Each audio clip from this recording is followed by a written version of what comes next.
Halo,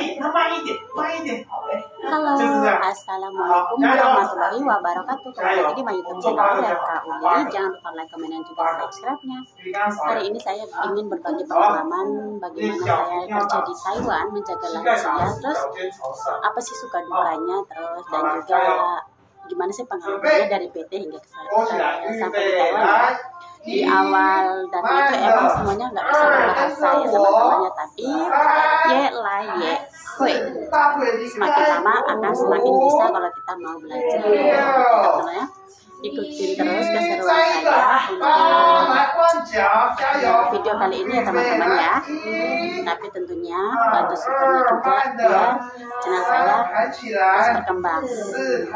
Dan bagi teman-teman semuanya, semoga sehat selalu, dilancarkan rezekinya, disehatkan badannya, tercapai semua cita-citanya. Amin. Ikutin terus. Nah, ini pengalaman saya pertama kali sampai di Taiwan ya teman-teman ya. Di proses di PT itu saya kurang lebih 3 bulan sampai terbang ya, karena terkendala juga waktu itu saya ada pas lagi lebaran gitu teman-teman. Jadi dipotong libur lebaran baru saya terbang ke Taiwan. Ya seperti biasa di PT itu sebelum berangkat ke Taiwan itu belajar dulu ya, tapi belajar kata dasar gitu teman-teman. Nah, singkat cerita sampai ke Taiwan itu saya di bulan 9 saya dapat job menjaga nenek ya. Itu Chongfeng itu lumpuh total. Lah nenek itu dirawat di rumah sakit. Jadi alhamdulillahnya saya ketemu sama sesama orang Indonesia.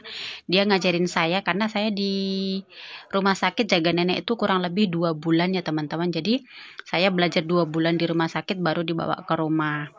Jadi majikan saya itu tidak ngajarin saya sepenuhnya karena alhamdulillah ketemu sama sesama orang Indonesia baik banget, namanya Ibu Ami. Saya berhutang budi banget sama Ibu Ami karena dia bagi saya itu penolong banget ya teman-teman ya. Karena jarang banget kita ketemu sama orang Indonesia yang benar-benar baik, mau menolong, benar-benar ikhlas seperti itu ya teman-teman ya. Nah, sebelum saya balik ke rumah majikan, full saya diajarin sama Ibu Ami cara ngerawat nenek.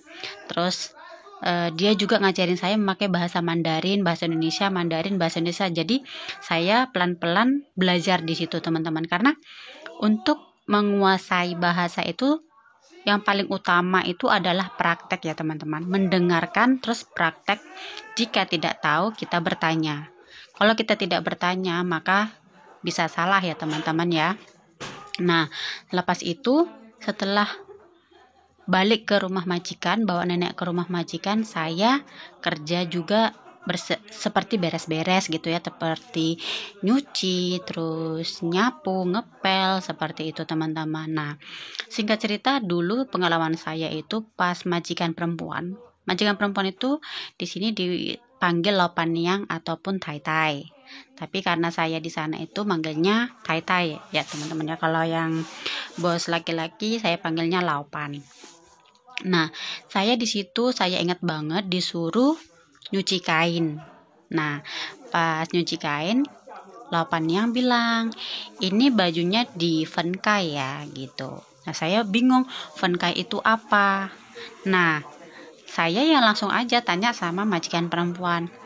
Tai Tai pu hai ise, fen kai se sama ise, kan gitu bahasa Mandarinnya. Kalau dulu kan saya nggak tahu, jadi dia bilang apakah kamu mengerti fen kai gitu kan. Terus saya bilang saya cuma pakai bahasa isyarat, pakai bahasa tangan, tidak, saya tidak tahu gitu. Terus majikan diperagain, ini taruh ke sini, yang ini warna putih dipisah ke putih, merah ke merah, seperti itu. Oh, berarti Vanka itu dipisah seperti itu teman-teman. Terus pas lagi masak, dia suruh ngambil garam ataupun gula. Saya juga ya kalau untuk garam, gula, masakan itu kita udah agak bisa ya, karena dari PT juga udah ada dasar-dasarnya seperti itu. Cuman kalau kadang kita kan lupa teman-teman gitu loh. Nah, pas waktu itu majikan suruh Junpei seperti itu. Nah, Junpei itu kan siap-siap kita mau pergi ke rumah sakit ya. Saya itu kan nggak mudeng ya, jadi Saya ngertinya hao, tapi saya nggak siap-siap. Terus dia datang, kamu udah selesai gitu kan. Terus saya geleng-geleng, niting potong mah, apa kamu tidak mengerti? Terus dia bilang, ambil ini punya nenek, punya ini. Pokoknya majikan saya tuh super sabar sekali ya teman-teman. Jadi alhamdulillah banget dapat majikan yang sabar. Karena orang Taiwan itu, tapi saya nggak tahu juga ya, karena saya baru pertama kali menjadi TKI pengasuh lansia. Karena dulu saya pernah kerja di Malaysia 3 tahun itu di pabrik ya teman-teman, jadi nggak tahu. Karena di Malaysia itu juga bahasa kan seperti di Indonesia juga ya, caputuo lah, kira-kira sama aja lah. Di Taiwan ini kan bener-bener seperti bahasa planet.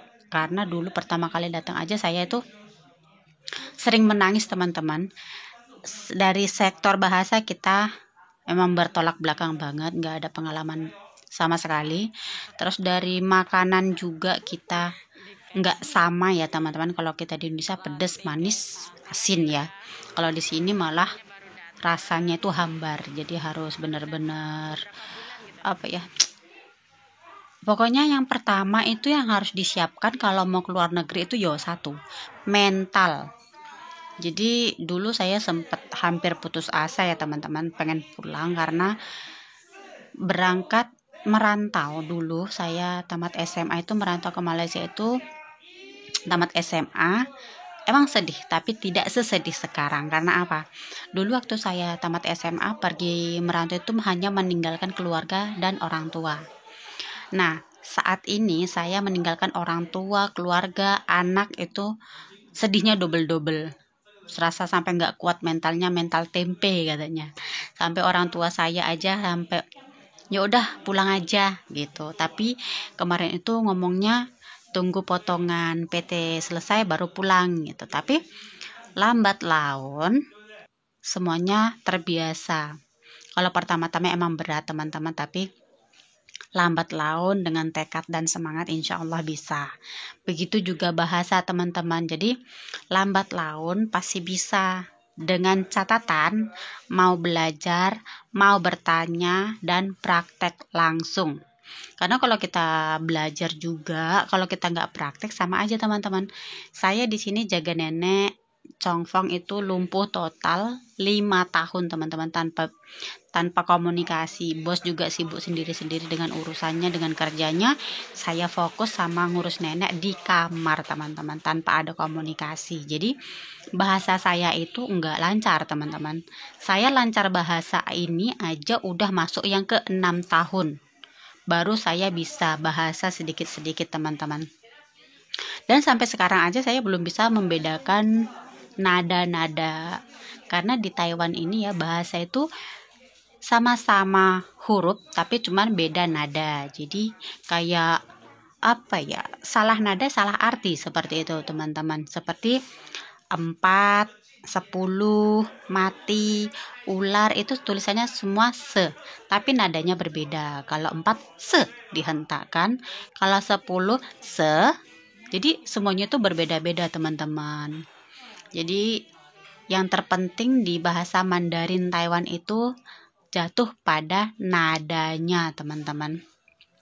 Ini saya setiap hari ya, aktivitas saya membawa pasien saya pergi terapi seperti ini teman-teman. Sampai di sini dulu ya teman-teman ya, vlog saya, semoga bermanfaat.